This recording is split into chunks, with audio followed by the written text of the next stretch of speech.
Hello, hello, hello. So everyone is talking about Ukraine. This is the biggest story on earth right now.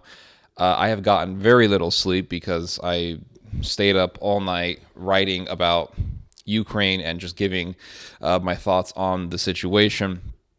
The article is posted up on shootbot.com. I also posted a link to the article on my YouTube channel, but I want to give a video of giving more of my thoughts in a more thorough manner. So fighting is occurring in the Ukraine. What is going to take place? I can't really give you an immensely detailed prediction as to what's going to take place. I don't know the future completely, but what I will say is that there are things that we can see that indicate to us, or at least give us a good idea as to what will probably take place. So there is fighting going on in the Ukraine. There was fighting at the Hostomel airport just outside of Kiev. Russian forces captured the Chernobyl former nuclear power plant, which is just 90 kilometers north of the capital, Kiev. But according to the Ukrainian government, that airfield got recaptured. I'm not going to sit here and say that Russia is going to take over all of the Ukraine tomorrow, but I believe that Russia wants to control the Ukraine because of the fact that Russia wants to revive its power. And Ukraine was, at one point in time, a part of Russia. Originally, the Ukraine was Russia.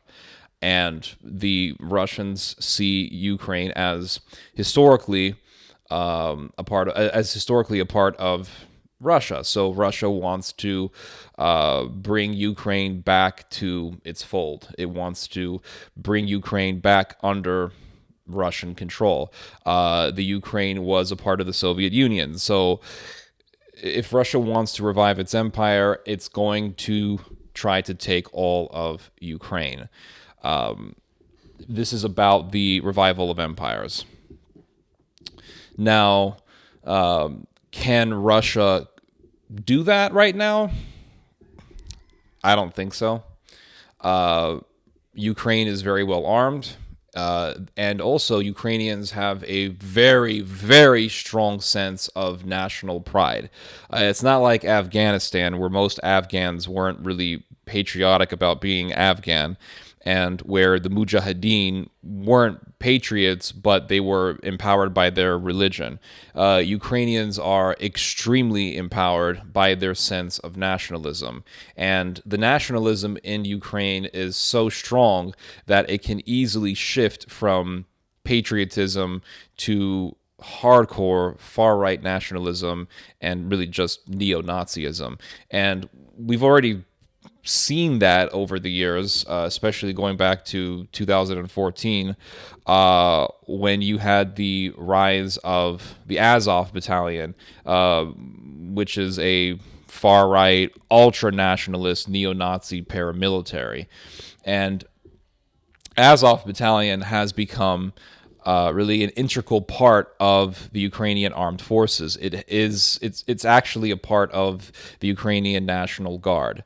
And it's interesting to point out that before Putin commenced his offensive, he said that one of his missions is to denazify Ukraine. And of course, you have people in the, and I hate to sound like one of these hardcore Republicans, but people in the liberal mainstream media who mock this.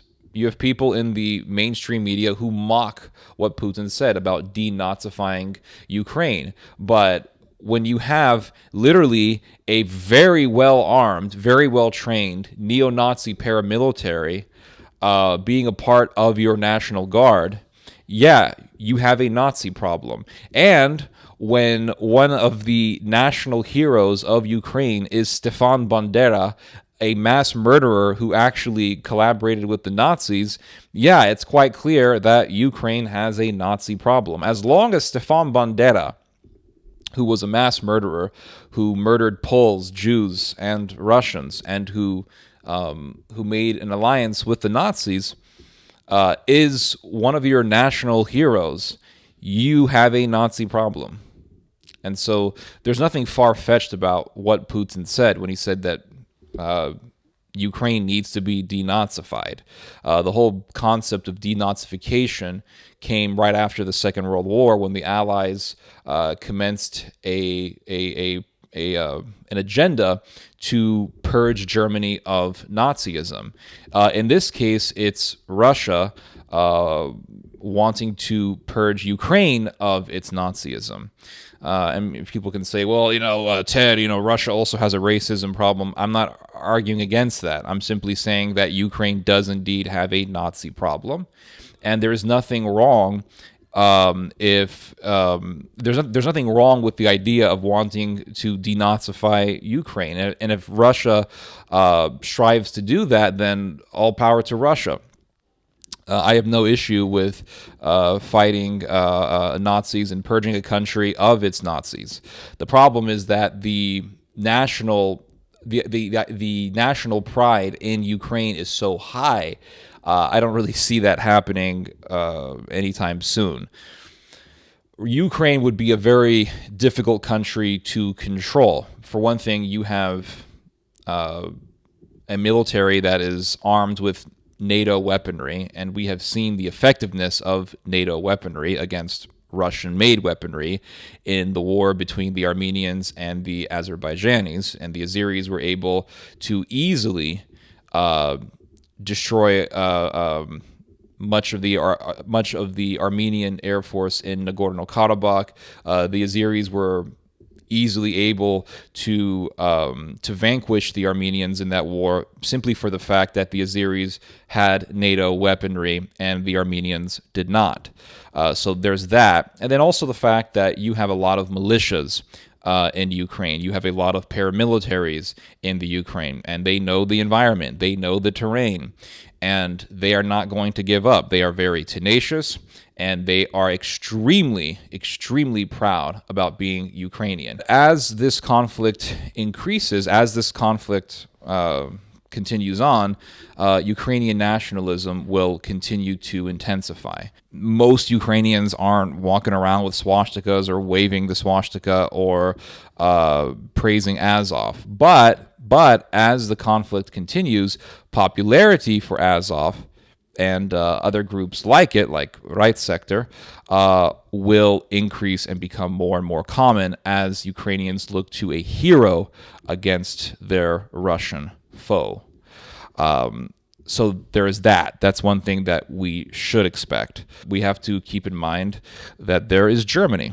Germany is not that far away from the Ukraine, and Germany also has a very long history. There was a lot of talk before the outbreak of the Second World War of backing the Ukrainians against the Poles, who the Germans have for a very long time despised. And during the Second World War, the Germans armed and trained Ukrainian paramilitaries as a proxy against the Soviets and also against the Poles. And those Ukrainian ultranationalists would go on to butcher around 100,000 Poles.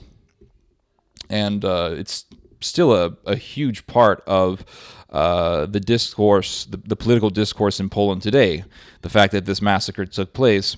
And there are many people in Ukraine who deny that this even occurred. But the fact is that Germany has this history of supporting Ukrainian ultranationalists. Those ultranationalists are still in the Ukraine.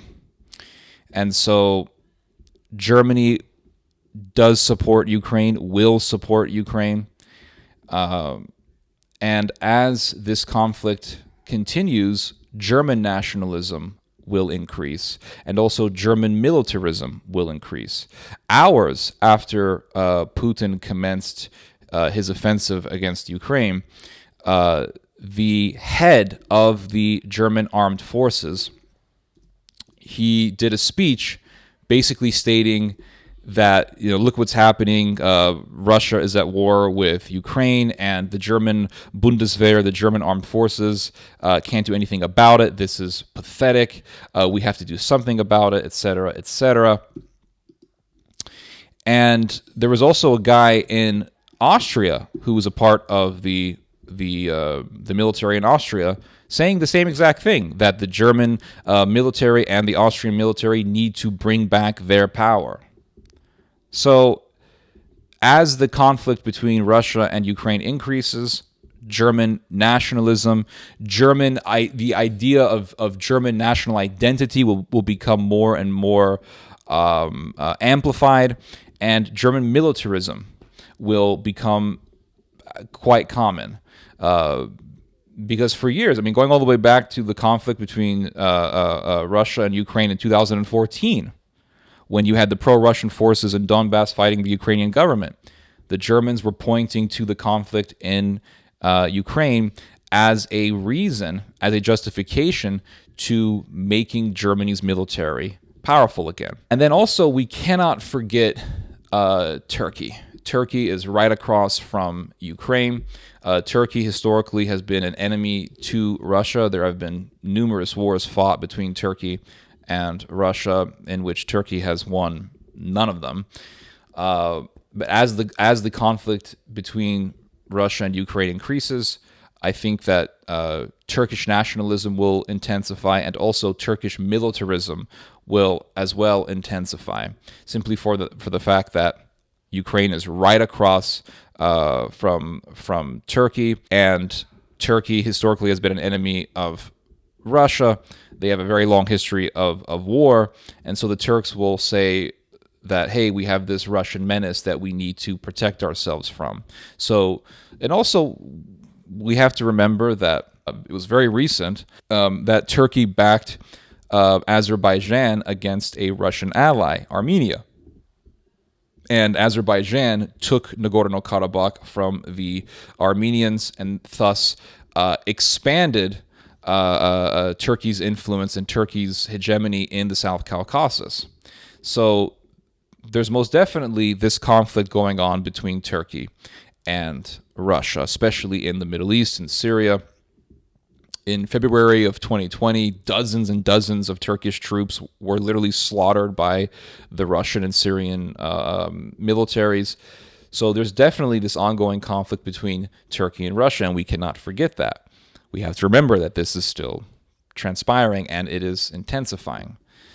So as the conflict between Russia and Ukraine continues, Turkey's nationalism and militarism will intensify.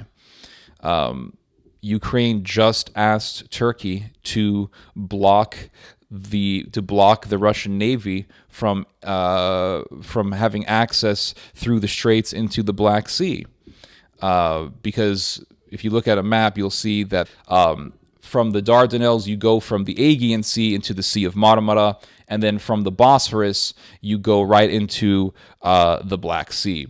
And Ukraine just asked Turkey to block the Russian Navy from having that access into the Black Sea. But Turkey is not in the position to do that because, in accordance to the Montreux Agreement, all Black Sea countries have unlimited access into the Black Sea from the Straits, unless Turkey is a belligerent in war.